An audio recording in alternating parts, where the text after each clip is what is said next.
And the housekeeping rule, please keep your cameras and mics off during all the presentations, so we are not disturbing the presenters, and we are not disturbing each other. You can ask the questions using the chat or raising your hand after each presentation. If we have enough time, we will answer the questions right away during the meeting. But if not, we will try to answer them after and send the answer via emails. So good afternoon, everyone. Thank you very much for joining us. My name is Eva, and I am the coordinator of Ingenious project in a program of single market. Ingenious stands for Building Resilience and Accelerating Transition to Green and Digital Economy in Energy Intensive Industries. We have our workshop today is the 7th in the series of 8. So we have one more waiting ahead of us. And today's agenda has a little modification because unfortunately our second speaker, Mr. Marek Zamojski, had to cancel due to some personal reasons. So we will not have the predictive maintenance presentation, but I will ask Mr. Zamojski to share the presentation with us. So we will all have it. As I said, my name is Eva Rekosz. I represent Mazovia Cluster ICT, and I have a pleasure to coordinate this project. Our agenda looks as follows. I will shortly describe our project. Then Azucena from Meta Industry 4 will give an introduction to innovation grants, which are the biggest and the core of our project. And then we start with the presentations. Usually we have 3 guests. Due to the changes, we have 2 guests. First, we will have Ludmila Shyyko from ECN S.A. And she will present a great project in Sokolow. And then we will have Jarosław Jasiński from Aegis Security, who will talk about cybersecurity in industry. I think that I decided to ask Mr. Jasiński to have this presentation because it is cybersecurity and security in internet during the digitalization. It's a very, very important issue, and probably is not disseminated enough, or there is not enough awareness about the importance of being secure nowadays. And due to the change in the agenda, my guests will have more than 10 minutes for the presentation. So luckily, I will not have to rush you or show you signs that you have to finish. And if we have enough time, then we will answer the questions and talk a little bit about the next workshops. Actually, one workshop. So let's start. Let me introduce Ingenious. As I mentioned, Ingenious is a 3-year project with 4 partners from different sectors of industry. We have my cluster, Mazovia Cluster ICT from Poland. Then we have Baltic Net Plasma Tech cluster from Germany. Then we have a Nano Progress, which is a nanotechnology cluster from Czech Republic, and Meta Industry 4 cluster from Asturias in Spain. We are 4 different sectors, but we concentrate on energy intensive industries. And our ambition is to help our SMEs to become more green and more digital. That's why we identified 7 challenges in energy intensive industries, and around these challenges, we decided to organize 8 workshops, which we have one right now. Um, the main activity will be the open call for proposals, and we will launch it on the 2nd of May. We have on 1 million euros to grant, and we decided to have 6 to 9 innovation grants. Means 6 to 9 projects will get either 120 or 180,000 euros. Azucena will talk about this in details after me. We also have internationalization grants, and we will encourage our members or participants in the project, beneficiaries, to go abroad with the solutions and innovative technologies. We also provide training vouchers for the companies, for the employees, um, for their needs, what's important for them at the moment of their development. What we will do is we will train ourselves as well to in order to have a better understanding of the changing world and of the requirements for digitalization and being greener. Especially we want to emphasize the resilience and sustainability plans. So we will also go through series of trainings. Our website will start next week, so stay tuned. We will inform you on our social media accounts, and you will find them, all the relevant informations. The documents regarding the calls, especially the innovation call, will be published on the 2nd of May. We cannot disclose them earlier.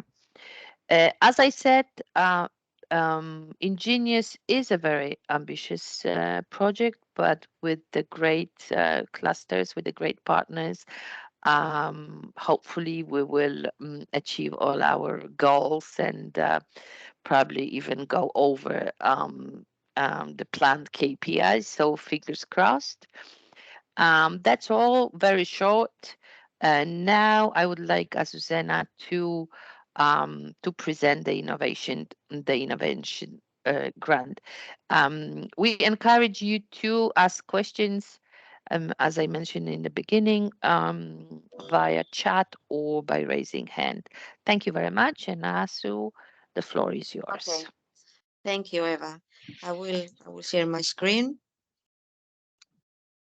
even if I have more time today because we don't have the third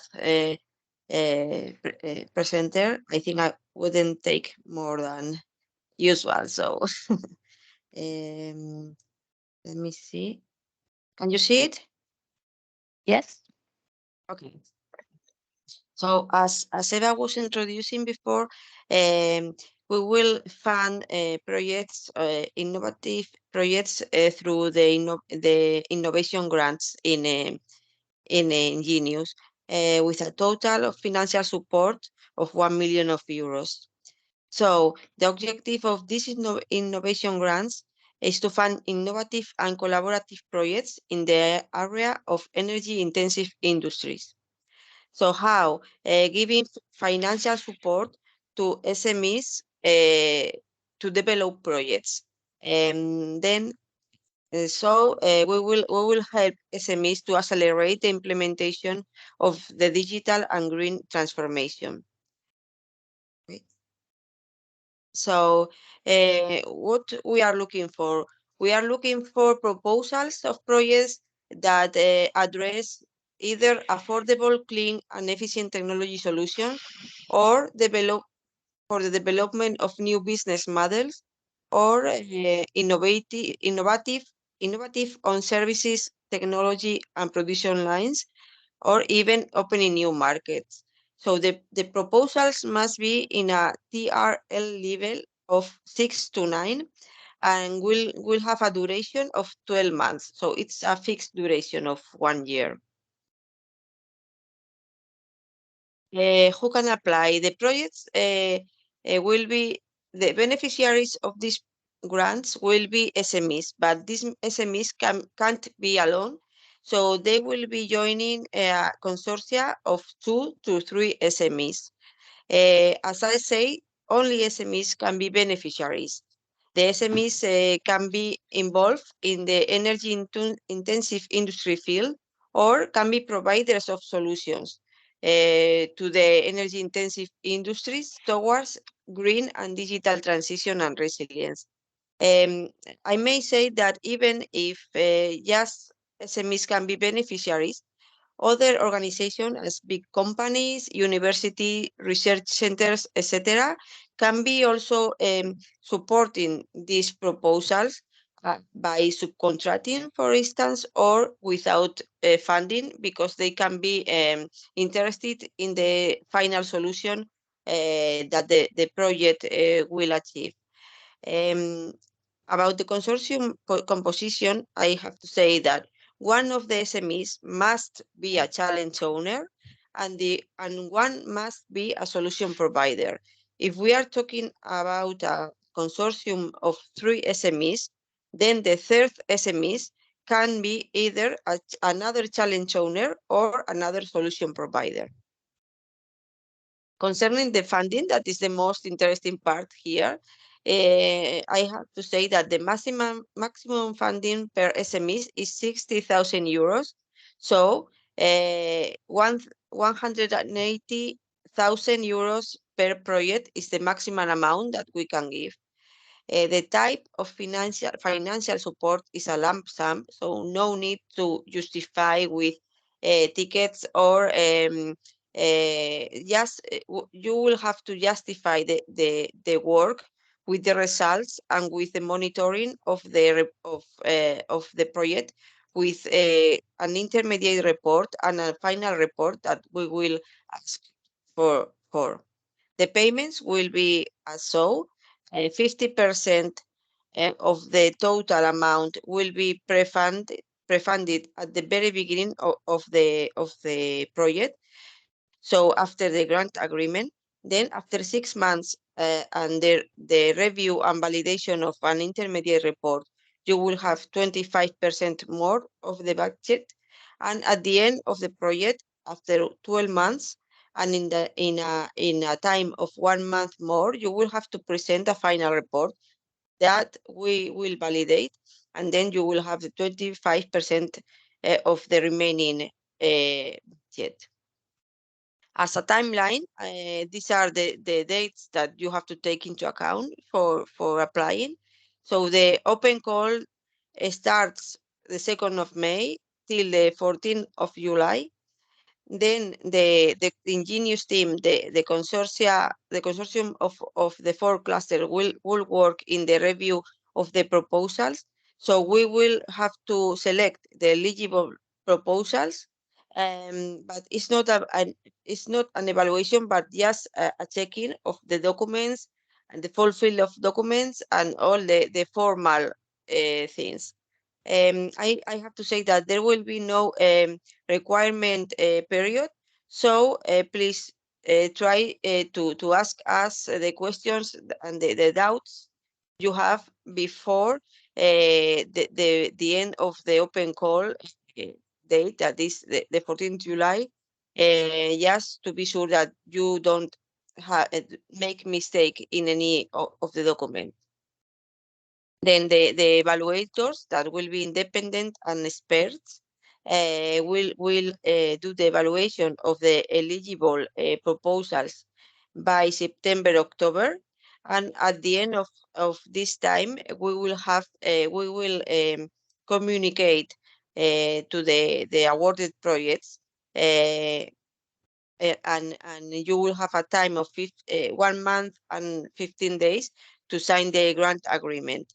After this, we will have 15 days on holidays for Christmas time and so on. And then the project kickoff will be the 1st of January. So I'm finished the 31st of December, the 2024.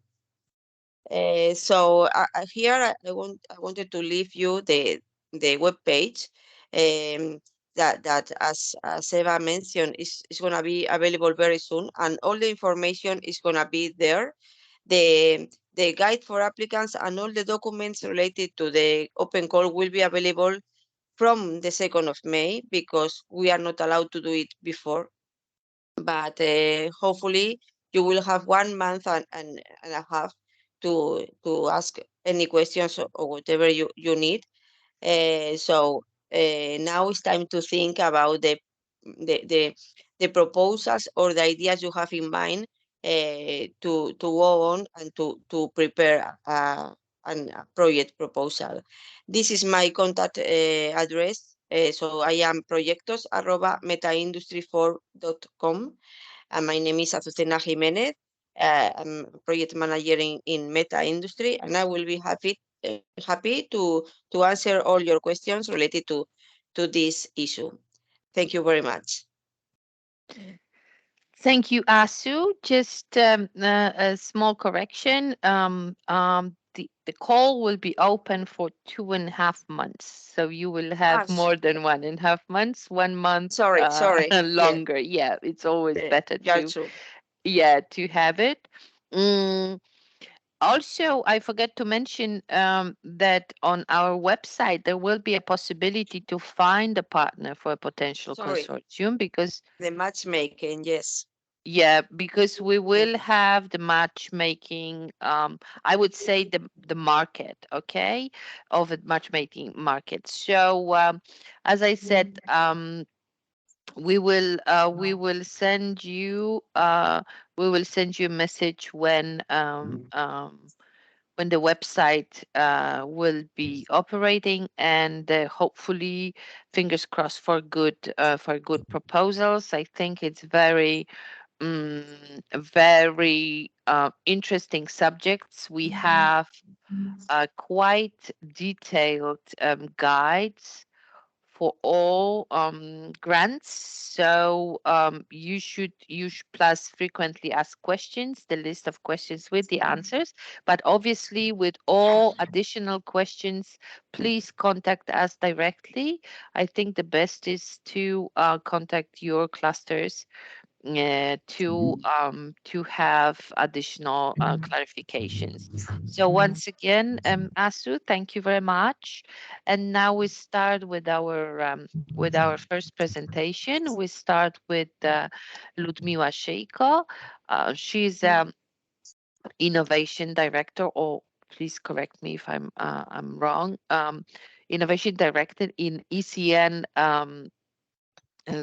company, and she will present the RES-based heat and electricity generation system in Sokolow. Ludmila, the Yeah, floor is thank you. yours. Thank you, Emma. I hope you all hear me well. So I am actually the director of R&D international projects, but it's very close to innovation because it's like the everyday topic in our mind. So it's close, Eva.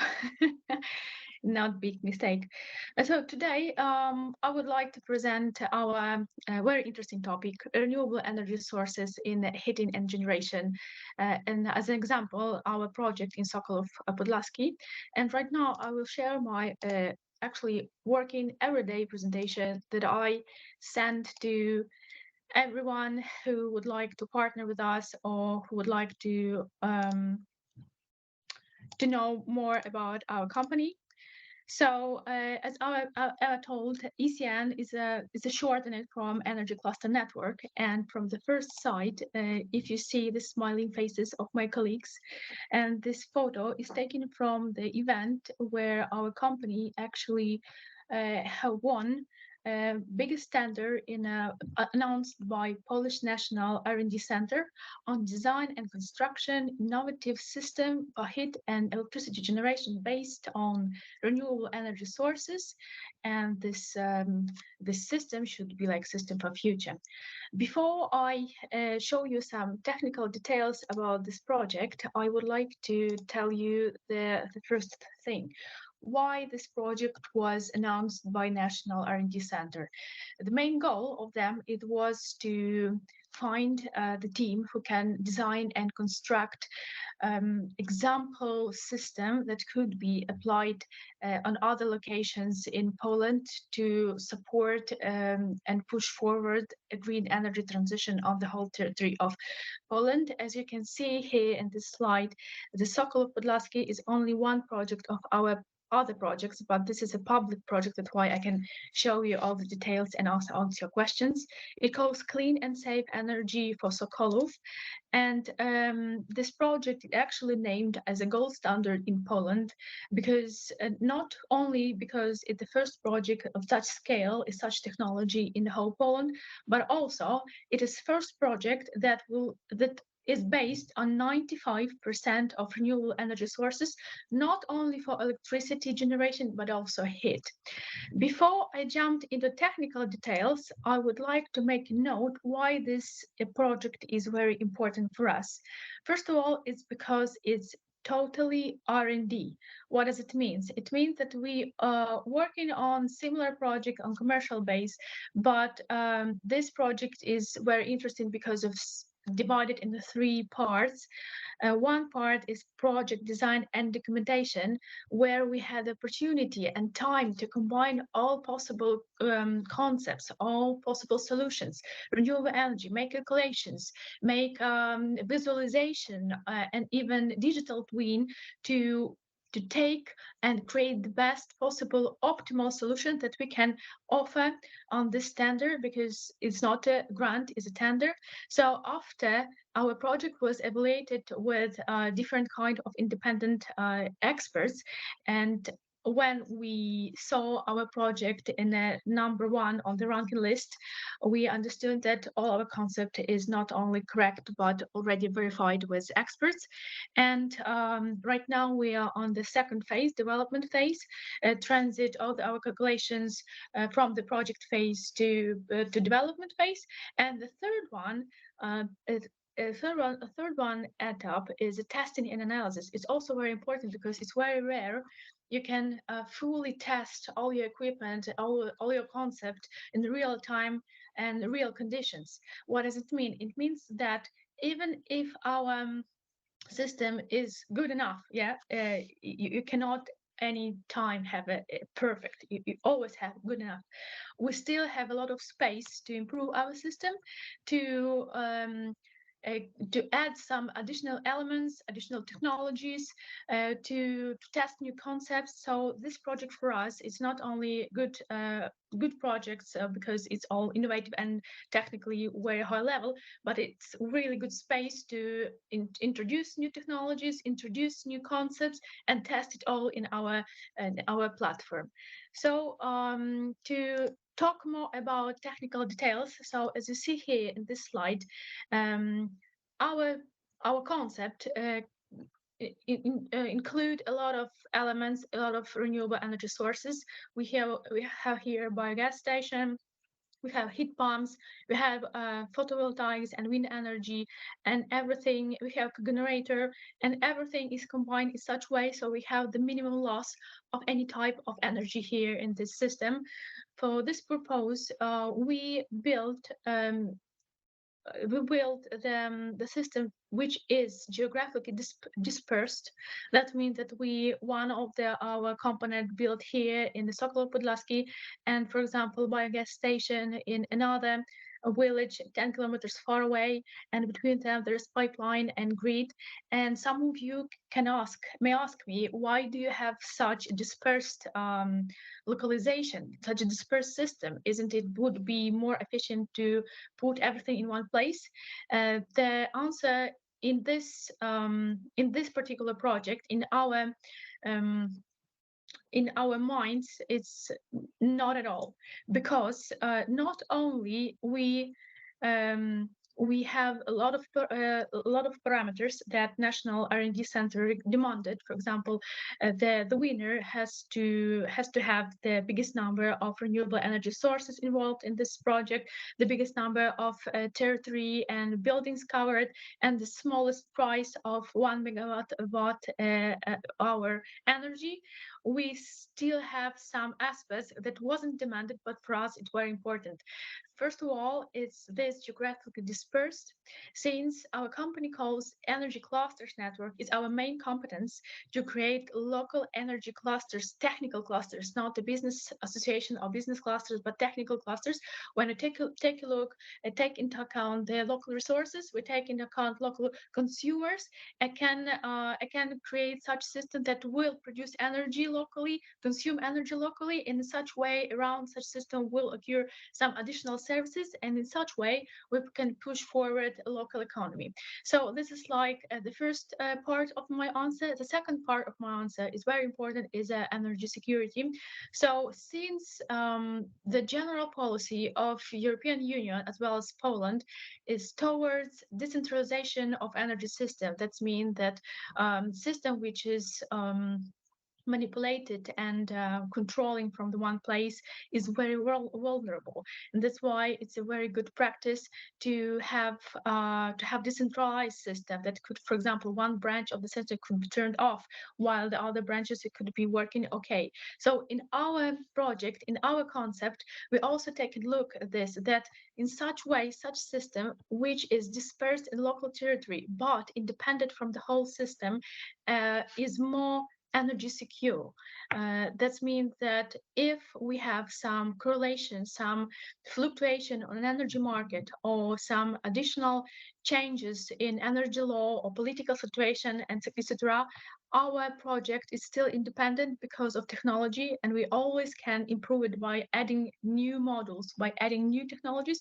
And the second, we are not so sensitive to these changes because all the energy generates locally and consumes locally.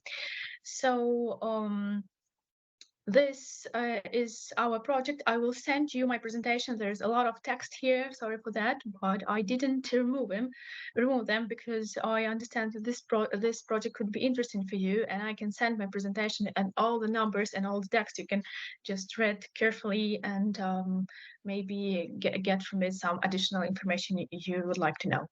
So this is like short presentation of our project. As I said, we still see some white spots in our concept. For example, we still have CO2 flowing in the air, and in our next phase, maybe not in this particular project, but with next project, we would like to capture this CO2 to transform into energy sources, or just to sell it to industry. We also would like to continue I would like to say R&D platform with new solutions, with new digital solutions. And right now we are working on 2 applications for local Polish grants. I already contacted a few companies from our partner clusters to apply for Horizon, because as I said before, we have really good conditions to test different concepts in real-time condition, and we are open to new technologies here that could be also applied. So visit. If you have some questions, you can ask me or send me email. I think Eva has my contact, and I can answer anytime. Okay, thank you very much, Ludmila. Yes, we will share the presentations. Since the meeting, all our meetings are recorded, we disseminate them and try to place them on our website, so everybody can see it and refer to the workshop or to the presentation relevant to the ideas. So once again, thank you very much. My You're welcome. I have to add that this project in Sokolow, it's a very good example of great cooperation between, I would say it's three axes, maybe four even, because it's local authority, research, community, um, and public enterprise. So it's a good.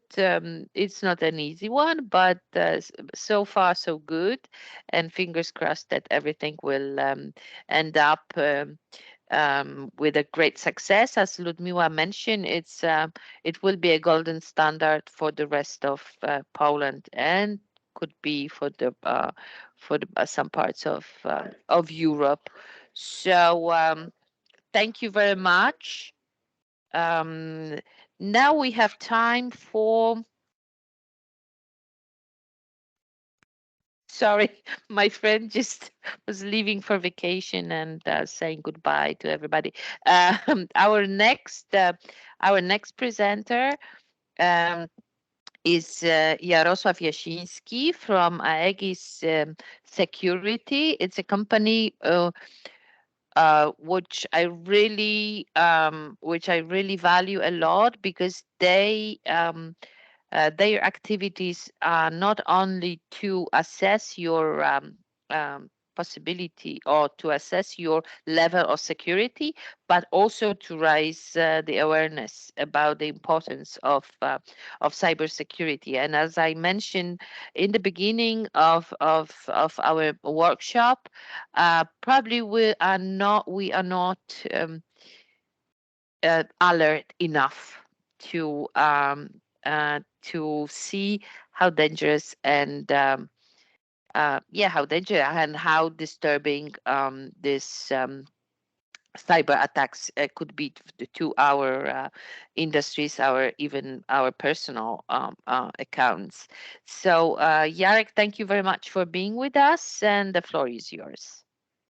Thank you very much. I hope my connection will allow me to introduce all things about the industrial systems and the cybersecurity of them. I didn't have time. Sorry guys for make a presentation. So I will be just talking to you, and I will give you the presentation after. But you will need to give me at least 1 day to make it. All thoughts I have about the industrial systems and the cybersecurity, about how to prevent hackers not to get any type of data we have, any type of projects we have. Industrial systems, operational technology, or OT, we can call it, is a specific group of IT resources. We need to think what part of it is very vulnerable for attacks. And if we think about the whole side of our, I think, type, you will see that the industrial systems are the most potential cyber attacks for at least for like, I think, 2, maybe 3 years. Just in many reports you can see it. Those systems are connected to industrial equipment and directly control its operations. So the complexity of manufacturing process is increasing, and IT networks plays a very important role in managing those processes.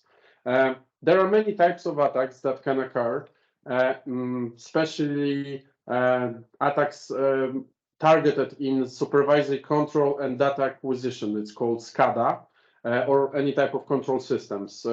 Most important threats for industrial systems are hacker attacks, especially those which hackers try to gain unauthorized access to your personal computers or business computers, industrial systems, to steal any type of data, especially those confidential ones. You can choose any type of attack that is now possible to do. Most of them is targeted in industrial sector, such as viruses, malwares, any type of DDoS attacks. I know that the topic I'm talking about is very hard to understand because you need to be a specialist to know any type of those shortcuts I use. But believe me, any type of IT administrator is some kind of the best man you have in your company. And I think it's one of the most important ones now in your company. If you think what are the most important ways how you can protect industrial system from cybersecurity attacks and threats, first of all, you need to think about the appropriate security, and you should think what type of it you should use. For example, you can implement appropriate threat detection and remediation tools related to your type of cybersecurity, such as antiviruses, firewalls, intrusion detection system, it's called IDS, or prevention system, for example, data loss prevention, called DLP. Those systems are especially developed for industrial use, and it's necessary to systematically update your system, also all types of utilities you use in your company, because if manufacturer or producer would think they would like to build something which is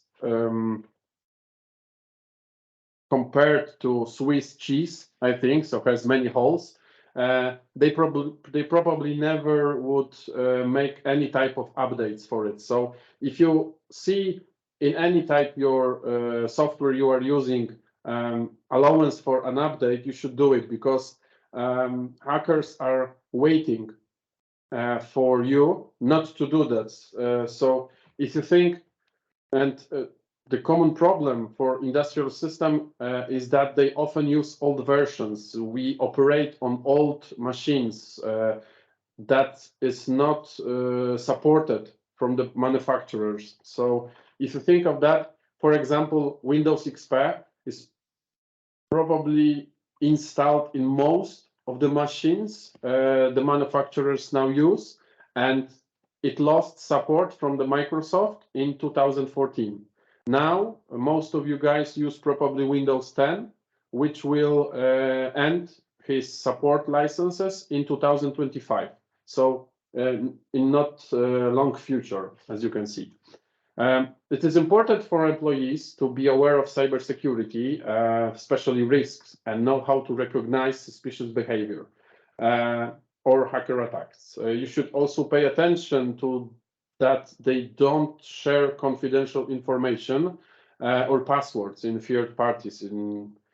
So the implementation of the appropriate documentation, including security policies, procedures that specify requirements for the security or industrial systems, such as requirements for passwords, access control, network mentoring, or monitoring.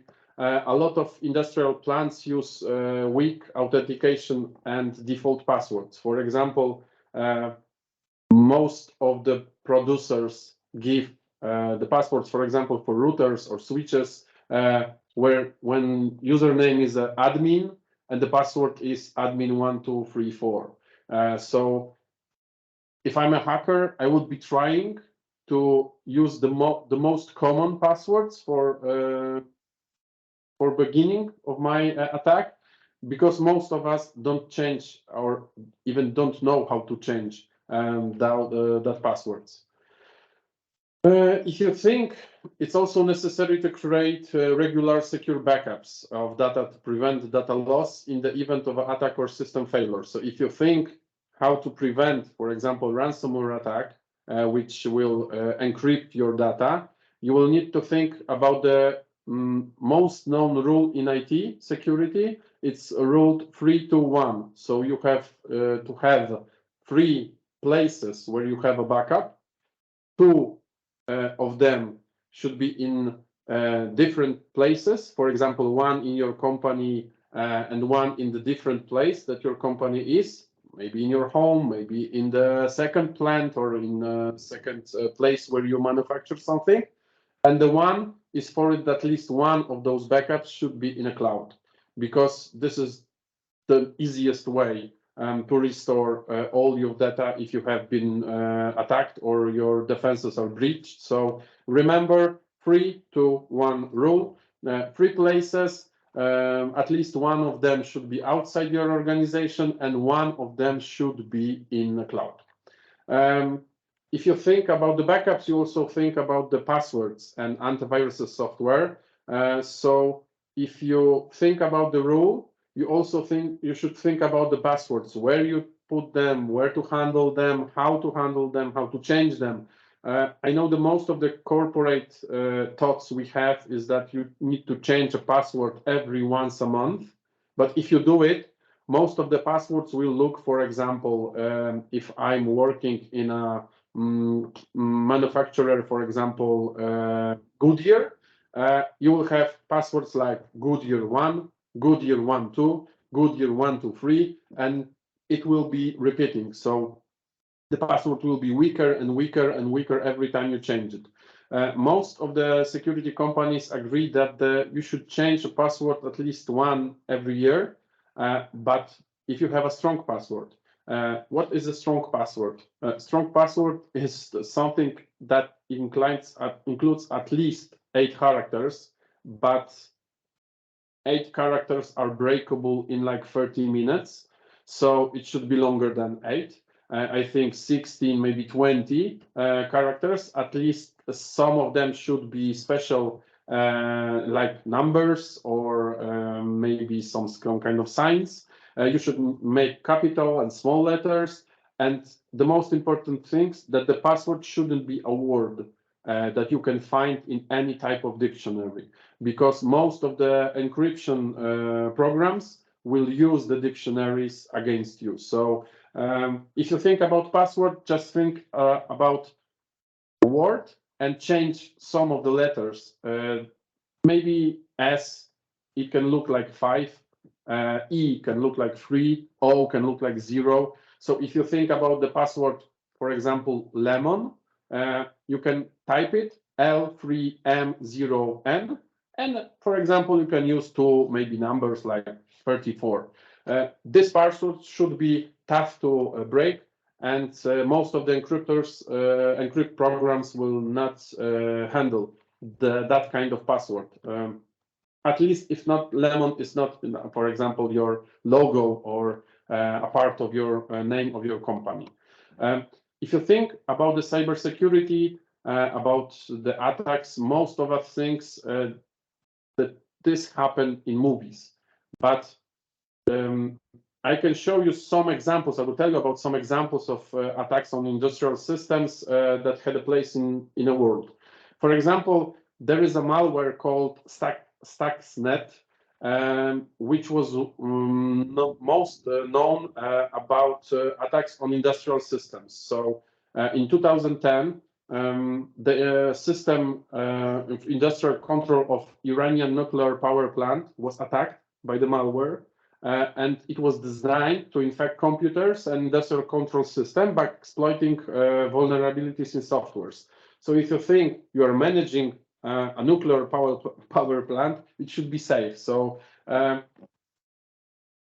not updating software, not having a firewall, not having a system, for example, which can detect or prevent any type of breaches. It's commonly you can commonly see such things. In 2017, for example, malware called Triton, a target control system in gas power plant in Saudi Arabia. The attack was intended to disrupt the security check process in power plant. and to create the consequences of catastrophic possibilities, because the event, the attack occurs some kind of warning in the power plant, which proceed to the risk management situation, and the malware made the plant to stop of working and producing the energy. So, for example, also in power plant in Ukraine in 2016, the attack this interrupted heat and water supplies for over 225,000 people in Ukraine. So, if you think about the attacks, they are happening every second, and they also happen when we speak and we meet today. Poland is now probably in the top 10 places attacked in the world, mostly because we stay and try to help our neighbors in Ukraine. That's why most of the hackers now are trying to teach us that we shouldn't support any other country, and that's why we are now attacked. What are cybersecurity standards and which are dedicated to industrial systems? For example, IAC standard called 62443. Those standards are proposal and integrated environment that responds to currently known and probably types of vulnerabilities in system controls in industrial automation. In this standard defines a serious system security requirement, including risk classification, risk management, security architecture. Another standard is an IAC group of standards 61508. Those are for reliability of electrical and electronic equipment related to safety. For example, implementation of those standards ensures protections against cyber attacks. Also, the norm 27001 helps industrial systems to prevent all kinds of attacks. And if you think what is most important key to success, it's automation. And this is the key process to safety. Many companies and organizations are seeing increasing security incidents.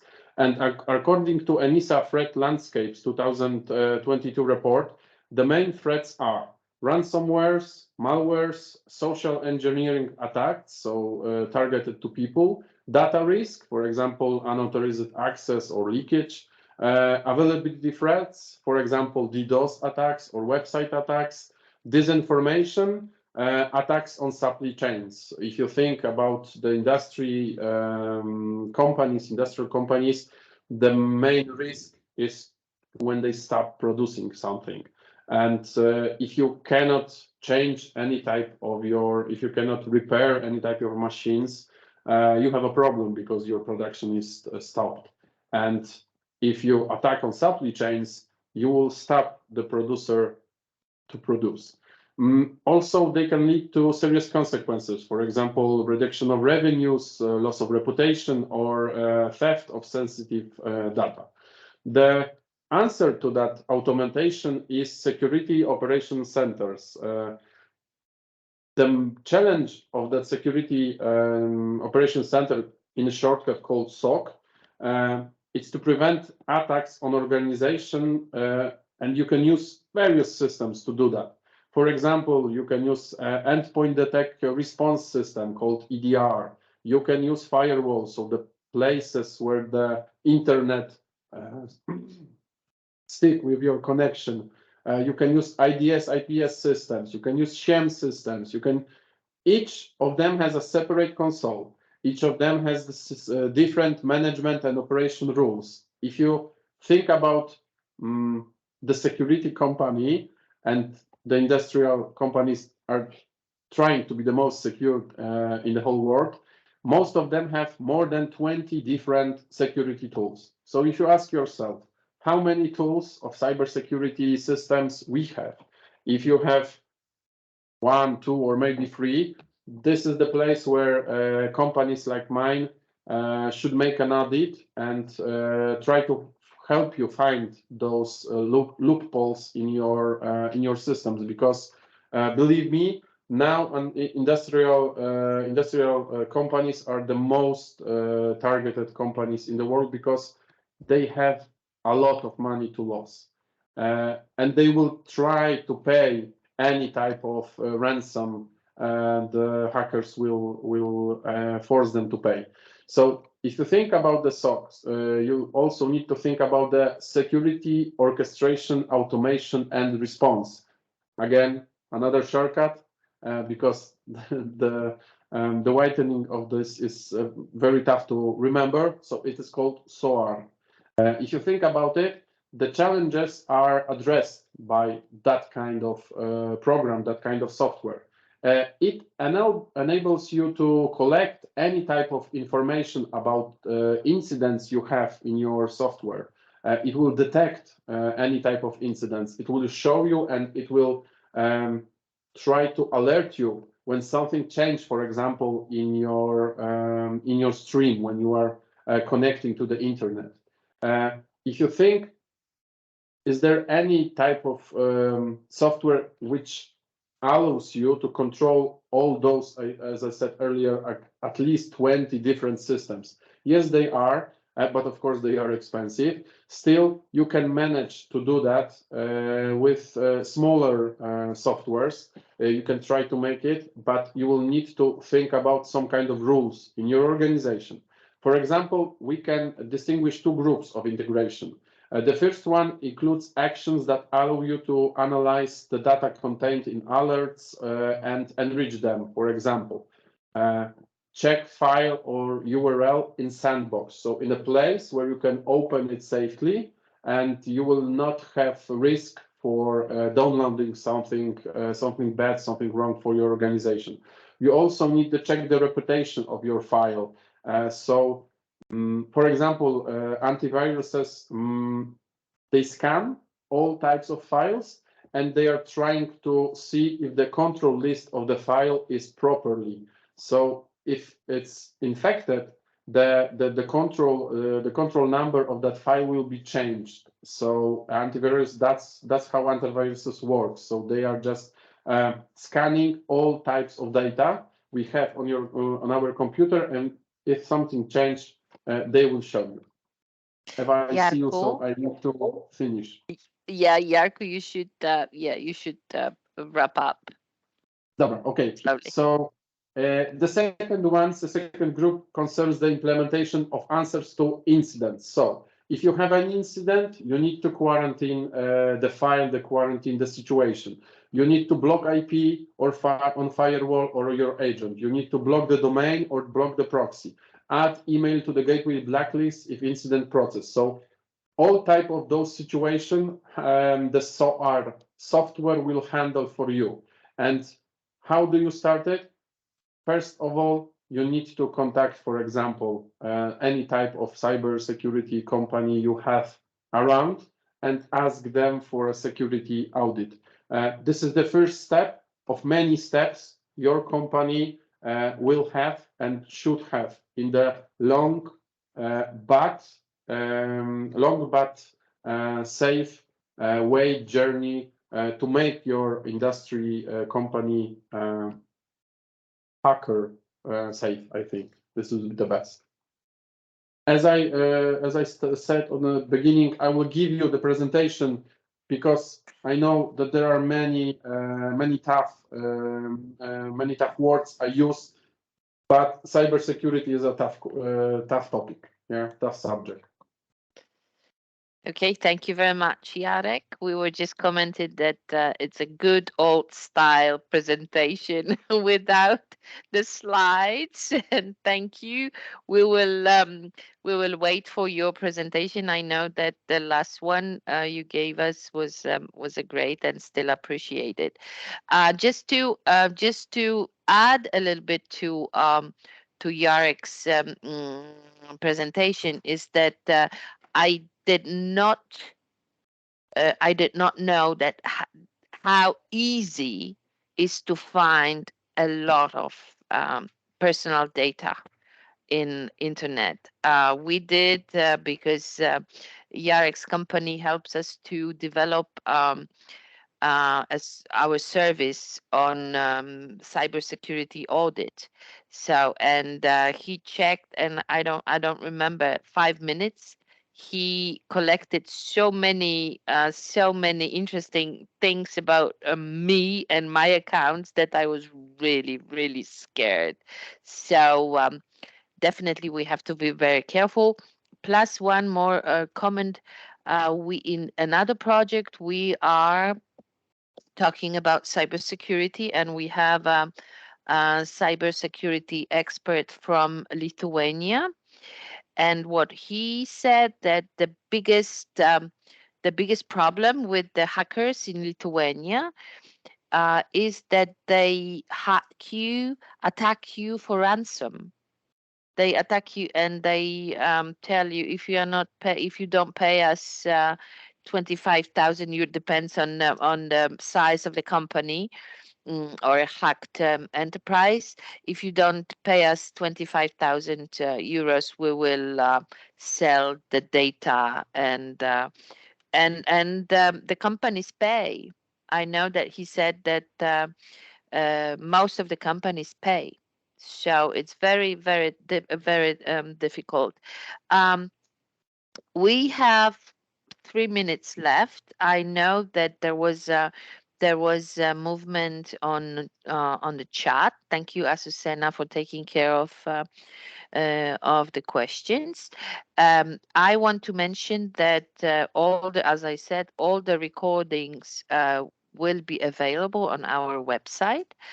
Plus, you can contact us directly, and then we will send the presentations. Definitely, I will send the presentations of Jarek to you. And today, I would like to invite you to our last but not least workshop on the 27th of April, means next Thursday. We will talk about the ways of the ways to become independent, European value chains to become independent from outside Euro sources. So the host, Meta Industry 4, will prepare, as usual, a great set of presenters. So you are invited right now, and we will send you the registration and the agenda with relevant links, probably beginning of next week. Thank you very much once again, and hopefully see you next Thursday. It'll be really sad to have Thursday afternoon free after 27th. And once again, thank you, and see you soon. Bye-bye. Thank you. Bye, thank you very much. Bye-bye. Thank you very Bye-bye. much.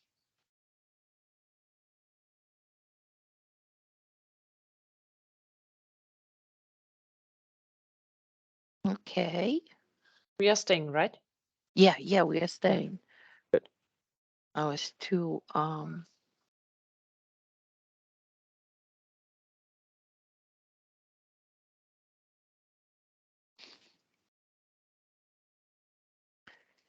okay.